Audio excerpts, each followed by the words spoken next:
शाळेला, शाळेला जायचं, जायचं शाळेला. हे दप्तर पाठीवर चाललो शाळेला, शाळेला जायचं, जायचं शाळेला.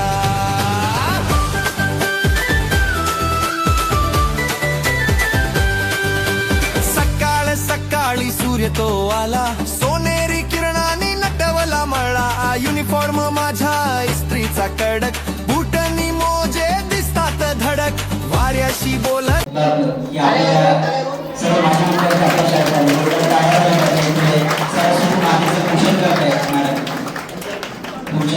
शिक्षिका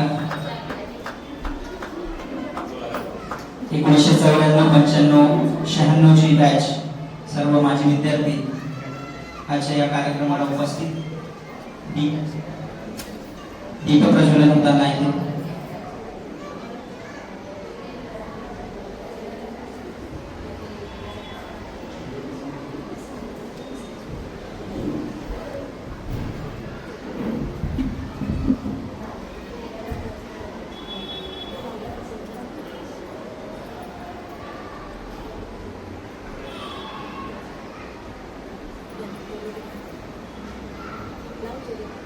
विद्यार्थ्यांच्या या प्रेमासाठी शिक्षकाचं भाग्य मोठं लागतं.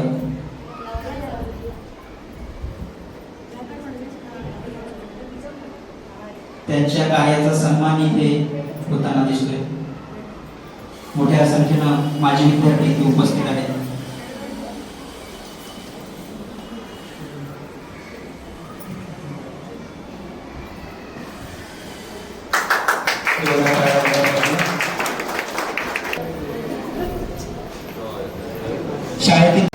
आणि माझ्या मित्रमैत्रिणींचं पण खूप स्वागत करते. जवळपास आपण आता 30 वर्षाने भेटतोय, म्हणजे एवढ्या वर्षाचा काळ गेला, पण हे फक्त आज हा योग, सुवर्ण योग जुळून आला ते फक्त मॅडमच्यामुळे. त्याच्यामुळे धन्यवाद मॅडम. आणि आज सगळ्यांना भेटून खूप छान वाटलं, खूप आनंद झाला. खरं तुम्ही 6वी पर्यंत इथे होते या शाळेमध्ये, आणि नंतर मग त्याचं पुढचं शिक्षण मी ऐरोलीला आम्ही शिफ्ट झालो, तर तिकडे गेलो होतो राहायला.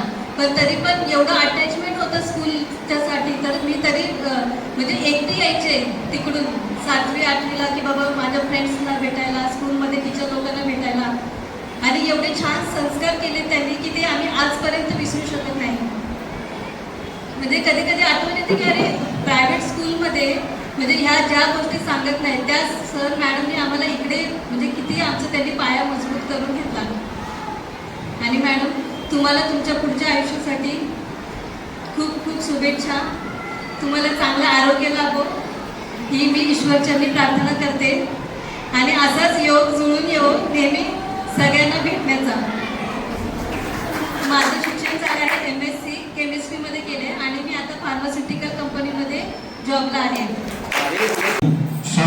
जयमाला दिनेश पाटील, पण आपण सगळे यांना सुतारबाई या नावाने ओळखतो. बाईंनी आपल्याला चांगली शिकवण दिली, चांगल्या मार्गाला लावले, म्हणून आपण योग्य त्या जागेवर जाऊन पोचलो. नवी मुंबई महानगरपालिकेच्या शिक्षण विभागातून काही दिवसापूर्वी त्यांचा सेवानिवृत्ती कार्यक्रम संपन्न झाला होता.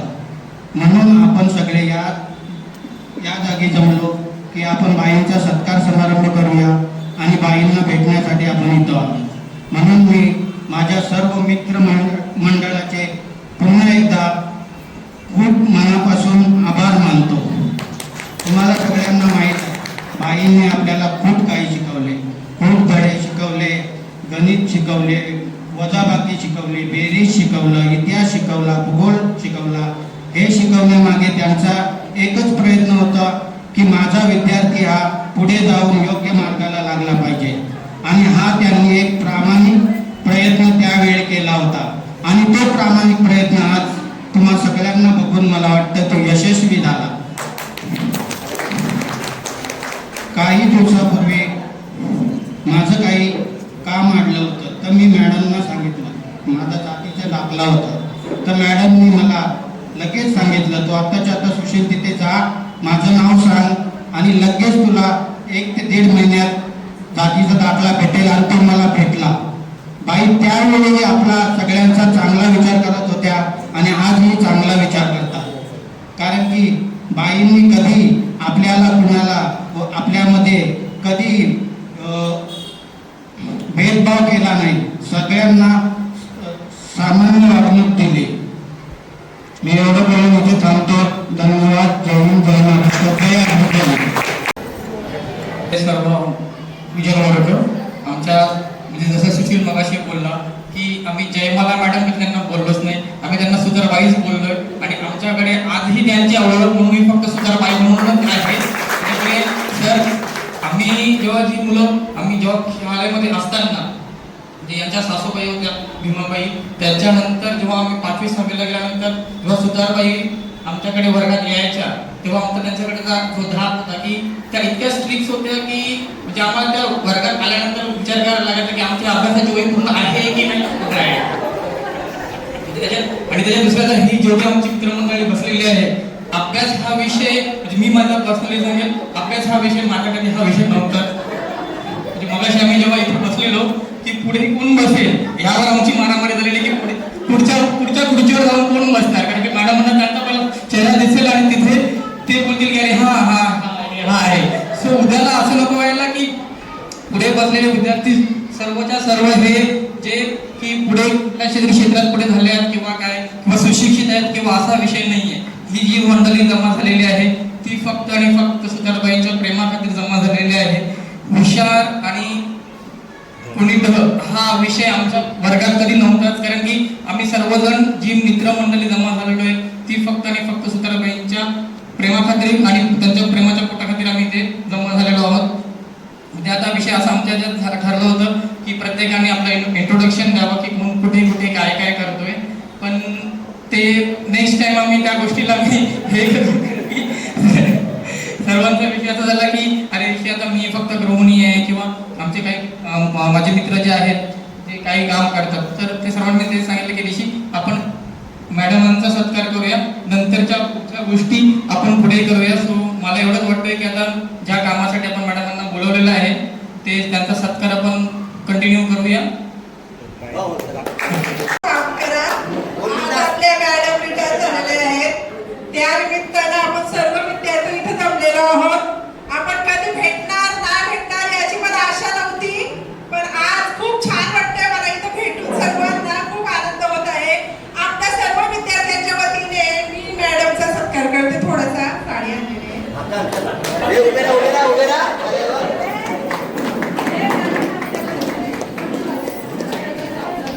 पुष्पगुच्छ देस.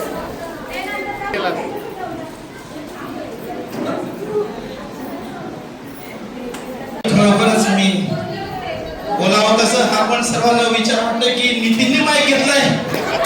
अरे बाप रे बाप, आज सर्वात शेवटला बसणारा माणूस आज डायरेक्ट स्टेजवर 30 वर्षानंतर तो पण. आणि मी काल पण शर्मिलाला फोन करून सांगितलं का नक्की सुतारबाई पाटील. हा खरोखर पाटील, कारण ज्या भीमाबाईने आम्हाला संस्कार आणि सर्व आम्हाला शिकवलं ना, 1-1 रुपयापासून राबाड्याच्या इथं त्या बँकेमध्ये पोस्टामध्ये कसे पैसे टाकायचे आणि कशी गुंतवणूक करायची हे त्यांच्या सासूबाईने आम्हाला शिकवलं. हे मी पहिलं सांगते. आणि नंतर जेव्हा बाई भाषण करायच्या तेव्हा एकच त्या सांगायच्या का माणूस किती वर्ष जगला याला महत्व नाही, कसा जगला याला महत्व आहे. माणसाने कसे संस्कार कसे संस्कार केले याला महत्व नाही. पहिलं तुम्ही दर्शन आई वडिलांचं घ्या, नंतर शाळेत घ्या, चहा पाणी राहिला बाजूला. तुला मी काय सांगितलं ते ऐक. का पहिलं तू काय करताना कुठलंही दर्शन कुठल्याही देवळात जाऊ नकोस, तू पहिलं आई वडिलांचं दर्शन कर. जेव्हा माझ्याकडून लग्नामध्ये चुकी झालेली ती पण मी घरी जाऊन त्यांच्या घरी पत्रिका द्यायला गेलो तेव्हा माझ्या पायात बूट होते. अरे तुला किती वेळा शिकवलं मी, किती वेळा सांगितले का बूट काढून पत्रिका देत जा. मी लग्नाची पत्रिका त्यांच्या घरी. आणि ज्यावेळी त्यांचे आधारस्तंभ दिनेश दादा घरी आले तेव्हा मला बोलले अरे नितीन माझ्या मुलाच्या लग्नाला ये. तेव्हा मी त्यांना बोललो, म्हटलं 2 मिनिटं थांबा घरी. मग काय झालं म्हटलं नाही, तुमच्या आईने आणि तुमच्या धर्मपत्नीने मला एक शिकवले. काय शिकवले म्हटलं, घरात जो कोणी पत्रिक किंवा कुठलाही येईल तेव्हा आपली मिसेस असेल कोण असेल तिने हळदी कुंकू लावून जावं, नाहीतर मग तिच्या थोडीशी मुठभर साखर देऊन जावं. एवढं मी 2 शब्द बोलून संपवतो. जय हिंद, जय महाराष्ट्र. या शाळेचे प्रभारी मुख्याध्यापक गाडेकर सर, माझे स्नेही Gaikwad madam, Nagle madam, tender madam आणि माझे सर्व जुने विद्यार्थी मित्रांनो, जेव्हा मला रचनाने जेव्हा फोन केला शुक्रवारी, कोण कोण आहेत ते माझ्या काही लक्षात येत नव्हतं आणि खालून जसे चेहरे दिसत होते म्हणजे नक्की कोण कोण आहेत. कारण या अ आणि प या वर्गातले तुकडीतले कदम मॅडम यांच्याकडे अ डिव्हिजन, माझ्याकडे प आणि सोनवणे गुरुजी यांच्याकडे क डिव्हिजन, 6वीला क डिव्हिजन. सोनवणे गुरुजींची बदली झाली मुख्याध्यापक म्हणून आणि मग तो वर्ग नंतर डिवाइड केला आणि मग अर्धी मुलं माझ्याकडे, अर्धी मुलं कदम मॅडमकडे. अशा पद्धतीने मग हे चेहरे निले आता पण कुठे रस्त्यात दिसला तरी तो त्याची जी थट्टा मस्करी, कारण जे गुण असतात ते पाण्यात गुण असतात लहानपणापासून. माणूस किती मोठा झाला, कितीही काय झाला, त्याचे गुण. आणि याच्यातले काही चेहरे, काही या जगामध्ये विद्यार्थी मला दिसत नाहीत. त्याच्यातली एक बहीण हिची, तिचं पण मला नेहमी तिची आठवण येते.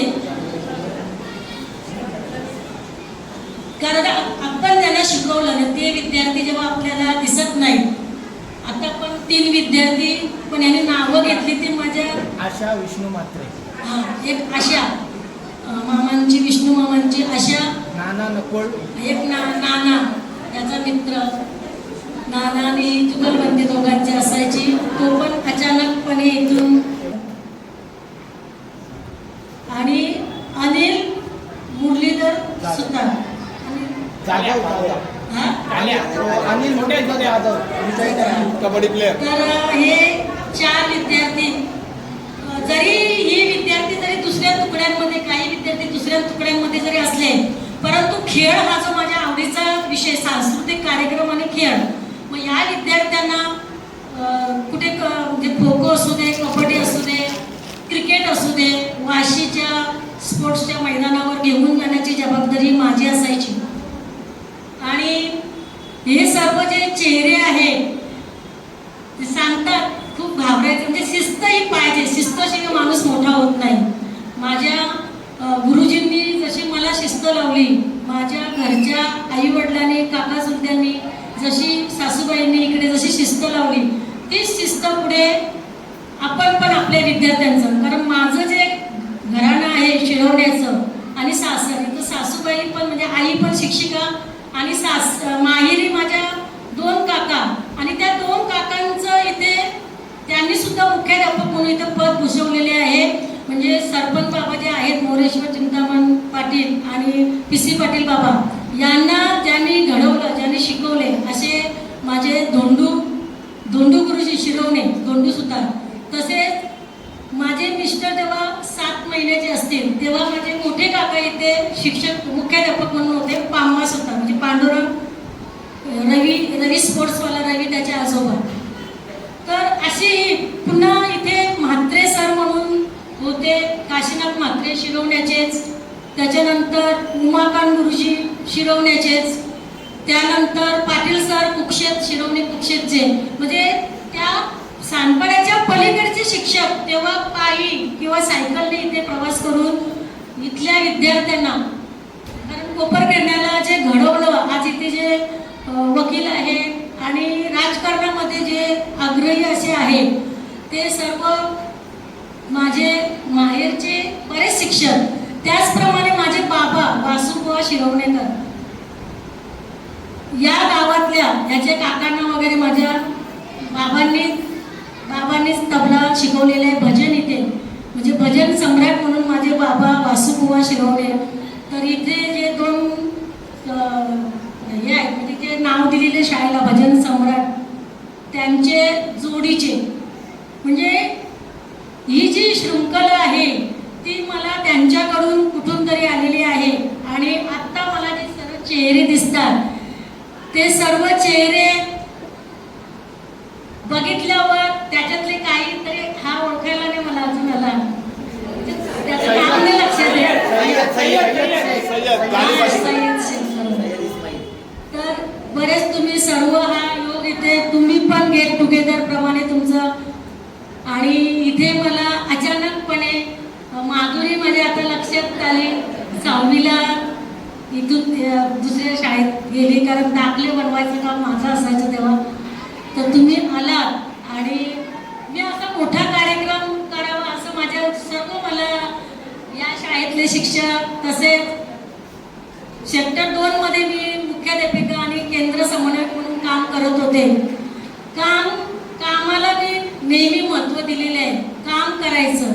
हे कार्यक्रम सेवानिवृत्त झाल्यानंतर मग आपल्याला विरंगुळा आहे आणि मग तेव्हा आपण कार्यक्रम म्हणून मी असं बऱ्याच लोकांना अजून माहीत नाही मी सेवानिवृत्त झालेली आहे. कारण मी कार्यक्रम वगैरे असं काही मोठा वगैरे काही केलाच नाही कारण मला ते आवडत पण नाही. हे नेहमी मला म्हणतात का मी कधी खुर्चीची अपेक्षा केली नाही परंतु खुर्ची मला मिळत गेली.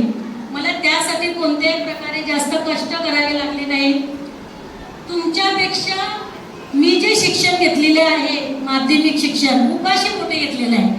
आता तरी इथे जेवण आहे तुम्ही घरी जाऊन जेवता. गावातच तुम्हाला माध्यमिक शाळा होती परंतु मी जे शिक्षण माध्यमिक शिक्षण घेतलेलं आहे ते तुर्ब्याला आणि ते तुर्ब्याची शाळा सकाळी 10 ते संध्याकाळी 4 वाजेपर्यंत आई शेतावर गेलेली असायची आणि उपाशी पोटी घेतलेलं शिक्षण जेव्हा आपल्या पोटात काही नसतं तेव्हा ते आपल्याला फक्त ज्ञान तेवढंच दिसत असतं आणि ते ज्ञान कसं घ्यायचं हे घेतलं आणि तुम्हा विद्यार्थ्यांना ते मी दिलेलं आहे. नितीनची आई पण नेहमी माझं कौतुक करायचं. नेहमीच्या त्या नेहमी माझं कौतुक करायचं आणि इथे आल्यानंतर सासू म्हणजे आईंनी मला प्रोत्साहन दिलं. माझ्या यजमानाने मला प्रोत्साहन दिलं. माझं पूर्ण जास्त शिक्षण लग्न झाल्यानंतर झालेलं आहे. मी SSC म्हणजे 12वी DED होती त्यानंतर मी BA केलं MA केलं आणि पुढचं केंद्र समन्वयक पद सांभाळलं जवळजवळ 17 वर्ष आणि तो म्हणजे शाळा पण सांभाळायची वर्ग पण सांभाळायचं मुख्याध्यापक पद पण सांभाळायचं आणि प्रशासनात पण काम करायचं. असं दुहेरी भूमिका आणि घरची तिसरी भूमिका असं करत माणसानं काम केल्यानं माणसाला काही होत नाही. काम करण्याची नुसती सवय ठेवायची आणि घरचं काम हे आयुष्यभर आपल्याला करायचं असतं. समाजामध्ये कुठेतरी करत राहायचं कारण त्यापासून आपल्याला जे समाधान मिळतं ते सात्विक समाधान असतं आणि ते समाधान कधी वाया जात नाही. घरचं आपण लहानपणापासून आपण घरची कामं करत आलेले आहोत आणि मला आणखी एक सांगावं असं वाटतं की इथे ज्या मुली 5वी 6वी 7वीला अशा मोठ्या मग त्यांना आपण शिवणकाम मी शिकवायचे कारण माझे बाबा शिवणकाम करायचे तर मला ते यायचं. म्हटलं आपल्याकडे ज्या ज्या कला आहेत त्या कला विद्यार्थ्यांना आपण देऊया एवढीच माझ्यामध्ये म्हणजे माझ्या मनामध्ये इच्छा असायची की जे आपल्याला येतं ते आपल्या मुलांना देऊया आणि जे आपण ज्ञान दिल्याने ज्ञान वाढते. आपण दुसऱ्याला ज्ञान दिल्यावर आपलं हे ज्ञान वाढत असतं. आणि मी पुन्हा एकदा माझ्या सासूबाई म्हणजे आई आमच्या माझे आई वडील माझे काका चुलते या सर्वांनी मला प्रोत्साहन दिलं आणि त्या प्रोत्साहनानेच मी या पदावर 37 वर्ष 3 महिने 27 दिवस कार्य केलं आणि ते कार्य करत असताना मी शिक्षण पण घेत राहिली. मला आठवते माझी SYची BAची SYची परीक्षा पनवेलला जाऊन मी दिली आणि माझा मुलगा चंदन तेव्हा 9वा महिना मला म्हणजे परीक्षा संपली आणि 12 दिवसांनी त्याचा जन्म झाला. म्हणजे या अवस्थेमध्ये मी परीक्षा देऊन शिक्षण घेतलेलं आहे. कारण शिक्षण हे असे PhD करायचं होतं पण मुलगा मला करू देत नाही. आता काय शिकू नकोस तू जरा म्हणजे त्याचं म्हणणं मग अभ्यास करत राहिलीस डोळ्यांवर ताण येतो मग तू जेवणाकडे लक्ष देत नाहीस आणि म्हणून त्याने माझं ते शिक्षण खंडित केलं. मी त्याला म्हटलं रिटायर झालं मला PhD करायची आहे. तर तो म्हणतो नको बस झालं आता काही नको शिकू आता. म्हणजे मुलगा मला थांबवतो. तुम्ही सर्वांनी इथं हा योग घडवून आणलेला आहे. पुनश्च मी तुम्हा सर्वांचं गुरु याच्याने तुमचं सर्वांचं अभिनंदन करते आणि तुम्हाला खूप तुम्ही जीवनामध्ये मोठे व्हा, कर्तृत्ववान व्हा. जसं शिकला तसे तुमच्या मुलांना, आज तुमची मुलं सर्व कोणाचे 10वीला आहेत. कारण मला जेव्हा जेव्हा भेटतं तेव्हा विचारत असते मुलगा किती ते मुलं किती, हा पहिला माझा प्रश्न असतो. आणि त्यांना पण त्यांच्या पायावर कर्तृत्वाने त्यांना पण मोठं करा. आणि तुम्ही जसे मोठे व्हा तशी तुमची मुलांना तुम्ही मोठं करा. आणि हीच गुरुदक्षिणा असते. तुम्ही सर्व आलात, पुन्हा एकदा तुमचं धन्यवाद. आणि माझे या शाळेतले इथे उपस्थित राहायला धन्यवाद. आणि अत्याधुनिक सोयीसुविधा उपलब्ध करून देण्याचे जे रूपांतरण झालं ते या शाळेचं त्या शाळेने आपलं सांभाळलेलं असतं. आणि त्या भावनेतून या शाळेची प्रगती झाली पाहिजे हा ध्यास घेऊन सन्माननीय या शाळेचे माजी विद्यार्थी शिवराम काळे साहेब म्हणजे प्रत्येक गोष्टीमध्ये ते लक्ष घालतात. आणि मी त्यांना विचारतो, कारण मला प्रश्न पडतो की इतर मुलं वेगळ्या कुटुंबातली, त्यांच्या मतदारसंघातली पण नाही. आणि त्यांना मी स्टेजवर पण विचारलं, साहेब तुम्ही हे का करता? तर ते बोलतात की ह्या शाळेविषयी मला खूप प्रेम आहे सर. आणि या शाळेविषयी प्रेम आहे त्यामुळे या शाळेत शिकणाऱ्या मुलांविषयी मला विशेष प्रेम आहे. आणि त्या प्रेमापोटी मी हे करत असतो. म्हणजे अगदी स्टेजची उंची किती ठेवायची इथपासून. तर या प्रत्येक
हसू नका रे, हसू नका.